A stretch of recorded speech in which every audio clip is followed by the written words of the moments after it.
हर एक इंसान अपनी जान बचाने के लिए, थोड़े से खाने के लिए, एक दूसरे की जान लेने के लिए आतुर है। Bollywood silver screen presenting I will cross the frozen sea. कहानी की शुरुआत में हमें कैरोलिन नाम की एक लेडी को दिखाया जाता है जो ट्रैफिक जैम में फंसी हुई है। उसके साथ उसकी बेटी होती है और तभी गोलियां चलने की आवाज आती है। कुछ लोग आते और इनकी गाड़ी का शीशा तोड़कर इन दोनों को गाड़ी से जबरदस्ती बाहर उतार लेते हैं। कुछ सालों के बाद दिखाया जाता है जहां दुनिया पूरी तरह से बदल चुकी है।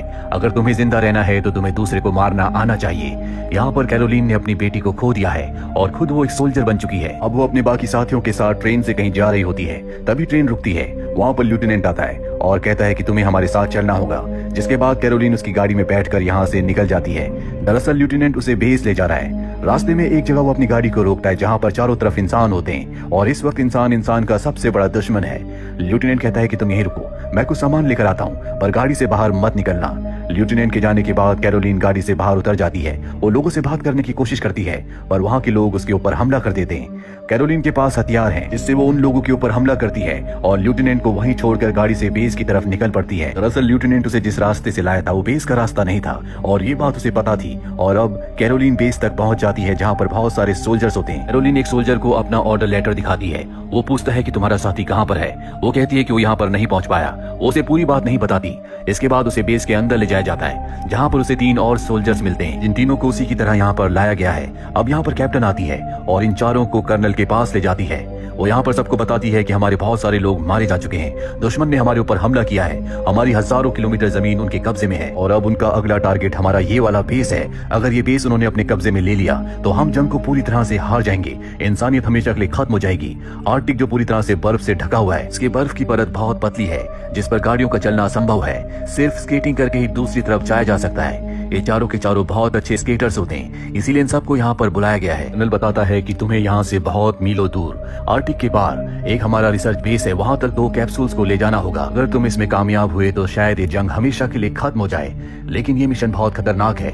कैरोलिन कहती है कि हजारों मील दूर स्केट्स पहनकर रात के अंधेरे में दुश्मन के इलाके को पार करना असंभव है। ये खुद अपनी मौत को न्योता देने जैसा होगा। मैं इस मिशन पर नहीं जाऊंगी। कर्नल सबको बाहर भेजता है और इसके बाद कहता है कि क्या तुम्हें अपनी बेटी की याद नहीं आती। वो उसे एक फोटो दिखाता है जो उसी की बेटी की होती है जो कई सालों से लापता है। कर्नल कहता है कि ये हमें कैंप में मिली और इस वक्त ये उसी जगह है जहां पर तुम्हें कैप्सूल्स लेकर जाना है। ये सुनने के बाद कैरोलिन इस मिशन पर जाने के लिए तैयार हो जाती है क्योंकि वो किसी भी हालत में अपनी बेटी तक पहुंचना चाहती है। कैरोलिन अपने बाकी 3 साथियों के पास आती है जो सब के सब कह रहे होते हैं कि इस मिशन पर जाना अपनी मौत को न्योता देने जैसा होगा, पर कैरोलिन उन्हें कहती है कि हमारे पास इसके अलावा कोई रास्ता नहीं है, हमें इस मिशन पर जाना ही होगा क्योंकि ये काम हमारे अलावा कोई नहीं कर सकता।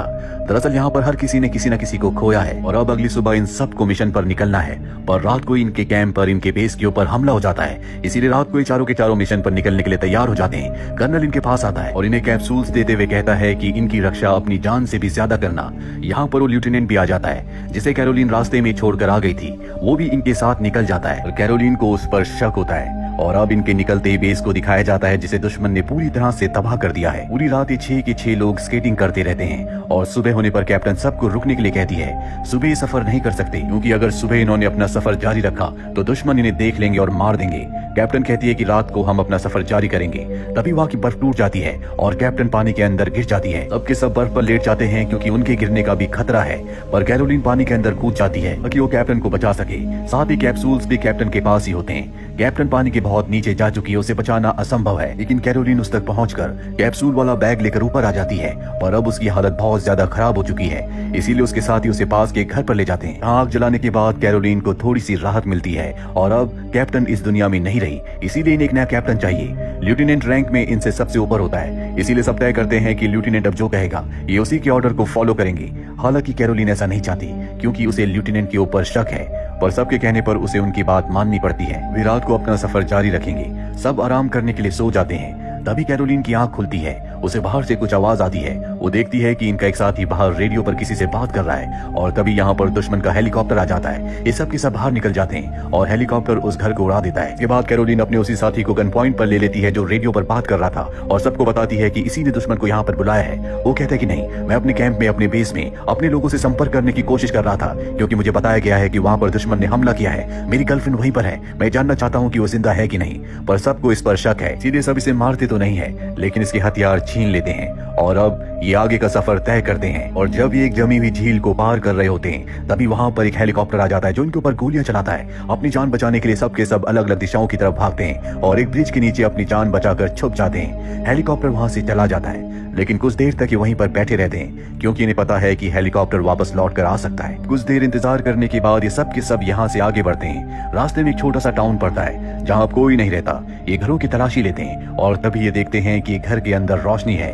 जब ये उस घर के अंदर जाते हैं तो वहाँ पर एक बूढ़ा कपल होता है। ये उनसे पूछते हैं कि तुम यहाँ पर क्या कर रहे हो। बूढ़ा आदमी कहता है कि रेफ्यूजी कैंप में मरने से अच्छा हमने यहीं पर रहना तय किया। इसके बाद वो इन्हें खाना ऑफर करता है। ये सब के सब डाइनिंग टेबल पर बैठ जाते हैं और तभी कैरोलिन के हाथ से सूप का प्याला नीचे गिर जाता है। जब वो उसे उठाने के लिए जाती है तो देखती है कि बूढ़े आदमी ने डाइनिंग टेबल के नीचे गन छुपा रखी है और इससे पहले कि कैरोलिन गोलियां चलाती वो बूढ़ा आदमी गोलियां चला देता है। जवाबी कार्रवाई में ये दोनों को मार देते हैं। लेकिन अब कैरोलिन का वो साथी जो रेडियो पर बात कर रहा था, इस पर इन सब को शक था, जिसके हथियार भी इन सब ने ले लिए थे, उसकी मौत हो चुकी है।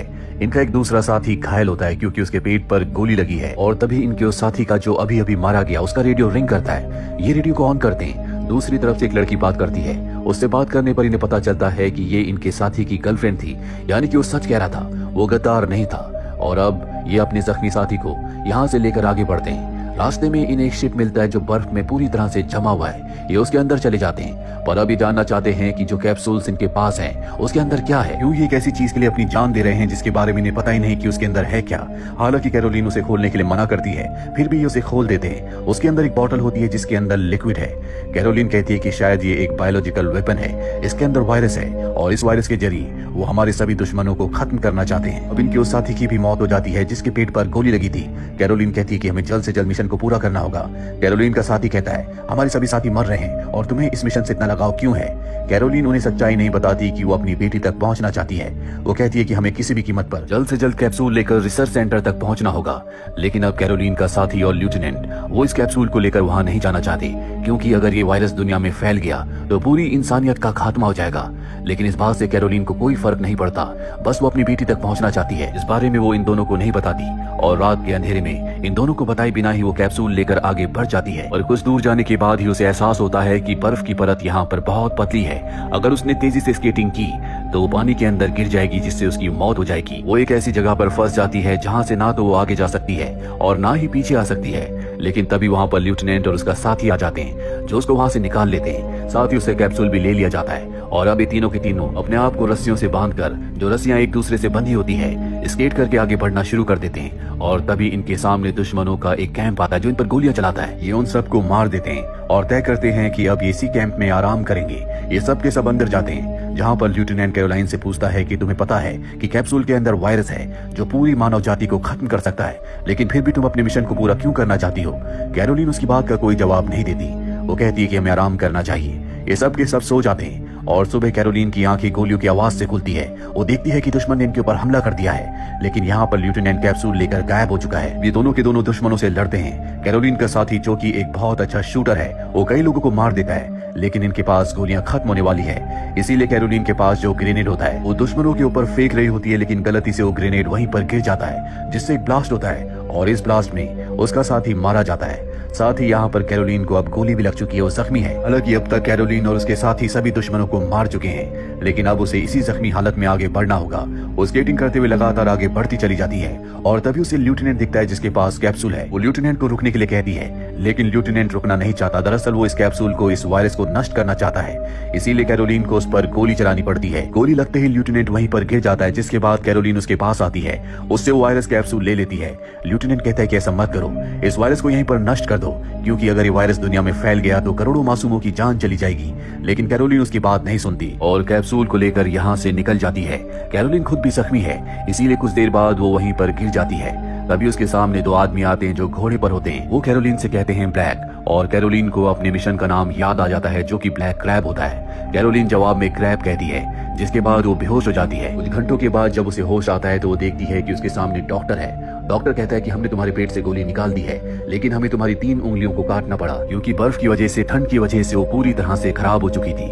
अब कैरोलिन को एडमिरल के पास लाया जाता है। यहाँ पर वो देखती है कि लेफ्टिनेंट भी है। लेफ्टिनेंट को भी बचा लिया गया था और एडमिरल अब कैरोलिन को बहादुरी के लिए, उसके काम के लिए, मिशन पूरा करने के लिए एक मेडल भी देती है। कैरोलिन पूछती है कि मेरी बेटी कहाँ पर है, मैं उससे मिलना चाहती हूँ। एडमिरल कहती है कि हमें माफ करना, हमने तुमसे झूठ कहा था, हमें तुम्हारी बेटी कभी नहीं मिली। ये सुनकर कैरोलिन अपना आपा खो बैठती है और वो एडमिरल के ऊपर हमला कर देती है। लेफ्टिनेंट उसे संभालता है, जिसके बाद यहाँ से सब के सब चले जाते हैं। और अब कैरोलिन को अपनी गलती का एहसास होता है। उसे समझ में आ जाता है कि उसने वायरस इन तक पहुंचाकर बहुत बड़ी गलती की है। वो लेफ्टिनेंट से कहती है कि हमें इन सबको रोकना होगा, हमें वायरस को नष्ट करना होगा। लेफ्टिनेंट कहता है कि पहले हमारे पास मौका था, लेकिन अब हम कुछ नहीं कर सकते, वायरस उनके पास है। कैरोलिन कहती है कि मैं वायरस को बाहर दुनिया में नहीं फैलने दूंगी, क्योंकि वहां पर मेरी बेटी भी होगी और इस वायरस से वो भी मारी जाएगी। लेफ्टिनेंट कहता है कि हमें क्या करना चाहिए। कैरोलिन कहती है कि हमारे पास मेडल्स हैं, ये सब हमें हीरो समझते हैं और इस बात का हमें फायदा उठाना होगा। और अब ये दोनों के दोनों लैब के पास पहुंच जाते हैं जहां पर वायरस है। वहां पर ये बहुत सारे लोगों को मार देते हैं, जिसके